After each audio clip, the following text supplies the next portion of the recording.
பரபரப்பு செய்திகளுக்கு பஞ்சம் இல்லாத நாள். இந்த நிலையில் டொனால்ட் ட்ரம்ப் யூனிலேட்ரலாக அறிவித்திருக்கிறார் ஈரானுடனான போரை நிறுத்தத்துக்கான சூழல் உருவாகி இருக்கிறது என்று. US and Iran have held talks on complete and total resolution of hostilities. ஈரானும் அமெரிக்காவும் பேச்சுவார்த்தை நடத்தியிருக்கிறது. ஒட்டுமொத்த சண்டை நிறுத்தத்துக்கான பேச்சுவார்த்தையை நடத்தியிருக்கிறது.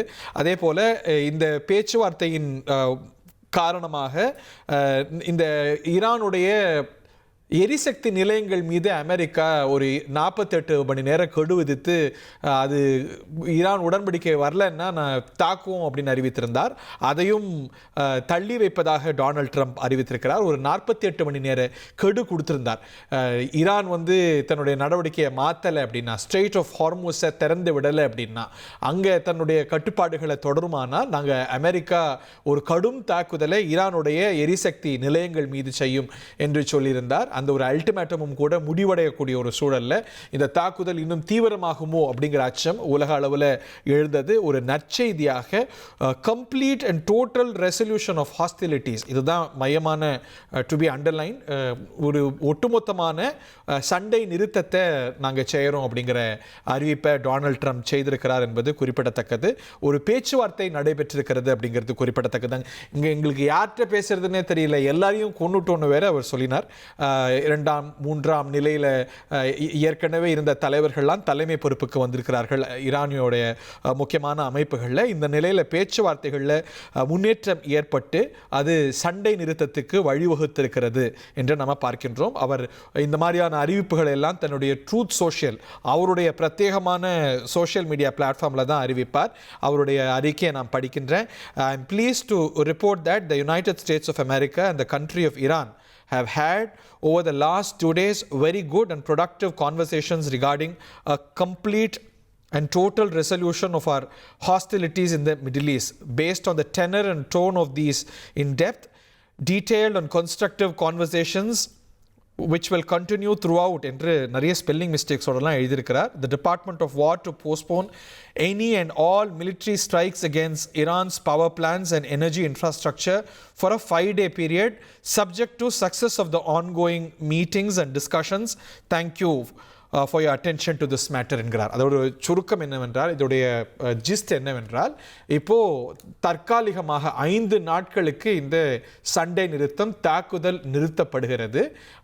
அதனால் ஈரானுடைய மின் நிலையங்கள் மீது அமெரிக்கா தாக்குதல் நடத்தாது என்கிறார். ஸோ ஒரு சண்டை நிறுத்தம், ஒரு 5 நாள் இடைவேளை என்பது வந்திருக்கிறது என்பது குறிப்பிடத்தக்கது. 3 வாரங்களுக்கு மேலாக நீடித்த போர் இன்னும் உக்கிரமடையுமோ அப்படிங்கிற எண்ணம் ஏற்பட்டது. காரணம் என்னவென்றால், ஸ்ட்ரெய்ட் ஆஃப் ஹார்மூஸ், இதன் மூலமாக கப்பல் போக்குவரத்தெல்லாம் ஈரான் தடுத்து நிறுத்தக்கூடாது. அவங்க அதை நிறுத்தணும், இந்த முட்டுக்கட்டையை நிறுத்தணும்.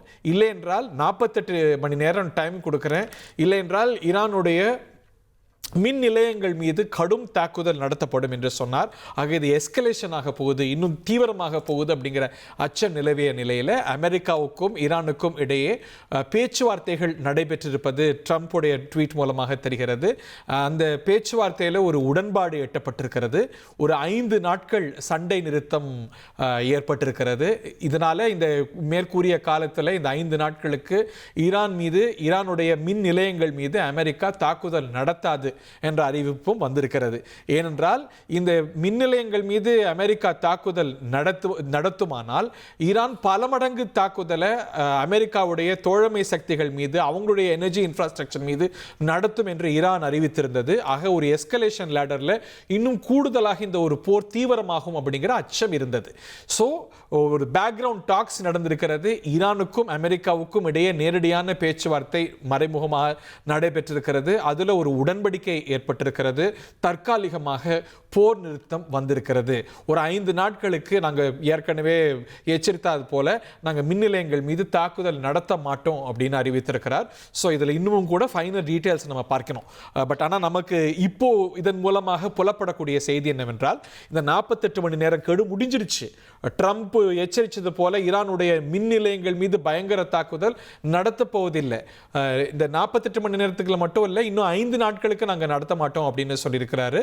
ஸோ ஒரு ஈரானுக்கும் அமெரிக்காவுக்கும் இடையே பேச்சுவார்த்தை நடக்கிறது, அதில் ஒரு சுமூகம் எட்ட தொடங்குகிறது அப்படிங்கிறத நம்ம பார்க்கின்றோம். ஆனாலும் கூட அவர் கொடுக்கக்கூடிய கால அவகாசம் எல்லாம் பார்க்கும்போது இது தற்காலிகமானது என்பதே தெரிகிறது. ஸோ ஆனாலும் கூட இது முன்னேறுவதற்கான சூழல் இருக்கிறத நம்ம பார்க்கின்றோம்.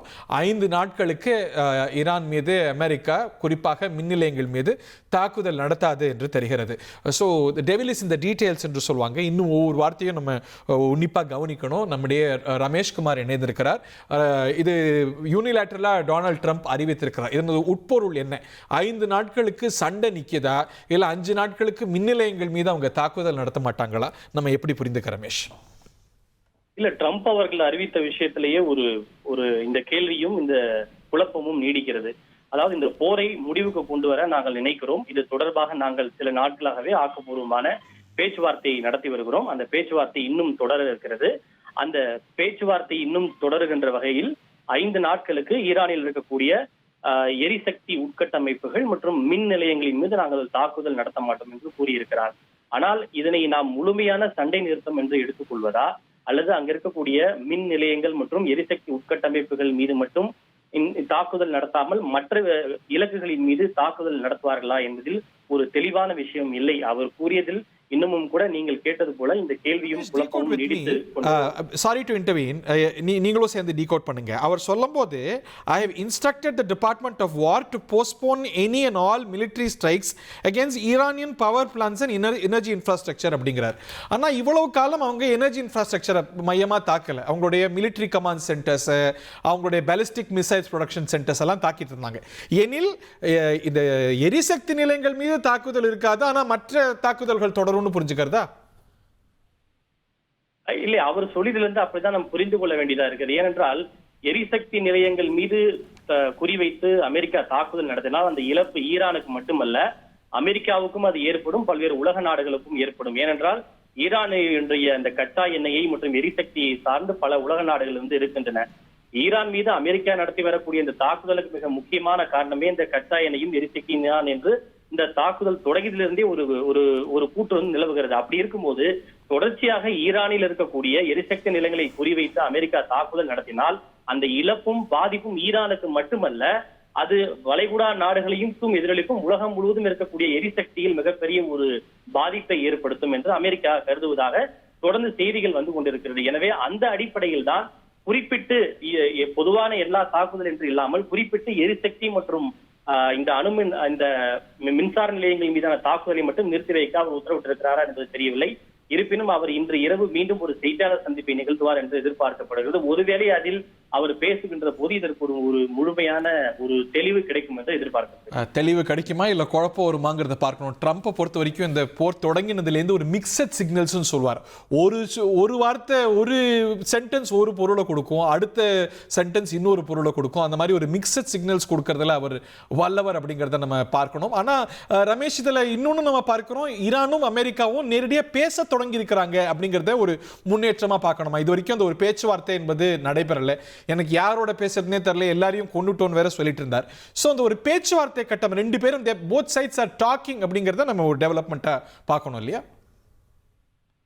நிச்சயமா. அதாவது ட்ரம்ப் வந்து கடந்த சில நாட்களாகவே அதாவது கமீனி கொல்லப்பட்டு அவருடைய மகன் முஸ்தபா கமீனி உயர் பதவிக்கு வந்த போது ஈரான் எங்களோடு பேச்சுவார்த்தை நடத்த சிக்னல் கொடுத்திருக்கிறார்கள், நாங்களும் அதற்கு நாங்கள் ஒப்புக்கொண்டிருக்கிறோம், ஆனால் அப்போ இந்த தாக்குதல் என்பது நாங்கள் நிறுத்த மாட்டோம் என்று நாங்கள் சொல்லியிருக்கிறோம் என்று ட்ரம்ப் சொன்னார். ஆனால் ஈரான் தரப்பை பொறுத்தவரை நாங்கள் அப்படி பேச்சுவார்த்தைக்கு எந்த சமிகையும் நாங்கள் அனுப்பவில்லை என்று ஈரான் தொடர்ச்சியாக மறுப்பு தெரிவித்துக் கொண்டே வந்தது. இது ஒரு புறம் இருக்க, தாக்குதலும் கூட தொடர்ந்து கொண்டேதான் இருந்தது. இப்போதும் கூட இதை அறிவித்திருப்பது அமெரிக்கா தானே தவிர ஈரான் தரப்பில் அதிகாரப்பூர்வமாக அறிவிக்கவில்லை. நாம் இந்தியா பாகிஸ்தான் போர் நடைபெற்ற போது கூட நாம் பார்த்தோம், சண்டையை நிறுத்தியது நான் தான் என ட்ரம்ப் மீண்டும் மீண்டும் கூறினாலும் சம்பந்தப்பட்ட இந்தியா அதனை இதுவரை தற்போது வரை மறுத்துதான் வருகிறது என்பதை நாம் பார்த்து கொண்டிருக்கிறோம். இன்னொன்று, அவர் ட்ரம்ப் ஒரு 2 வாரங்களுக்கு முன்பு பேசும்போது இந்த ஈரான் மீதான போர் 4 வாரங்களுக்கு நீடிக்கும் என்று அவர் சொல்லியிருந்தார். இந்த மோதல் தொடங்கியது February 28 தொடங்கியது. தற்போது March 28 இன்னும் 5 நாட்கள் மட்டும்தான் இருக்கிறது. எனவே ட்ரம்ப் ஏற்கனவே சொன்னது போல அந்த 1 மாத காலக்கெடு நிறைவடைவதற்கு இன்னும் 1 வாரம், இன்னும் 5 நாட்கள் மட்டும்தான் இருக்கிறது. எனவே அவர் ஏற்கனவே திட்டமிட்டதன் அடிப்படையில் தற்போது அதை நோக்கிய ஒரு முயற்சியாக இந்த ஈரான் மீதான தாக்குதலை நிறுத்தி வைத்திருக்கிறாரா என்ற ஒரு கேள்வியும் இருக்கிறது. ஏனென்றால் இந்த போர் என்பது 4 வாரங்களுக்கு நீடிக்கும் என்று ட்ரம்ப் 3 வாரங்களுக்கு முன்பு இந்த தாக்குதல் தொடங்கிய போதே அவர் சொல்லியிருந்தார் என்பது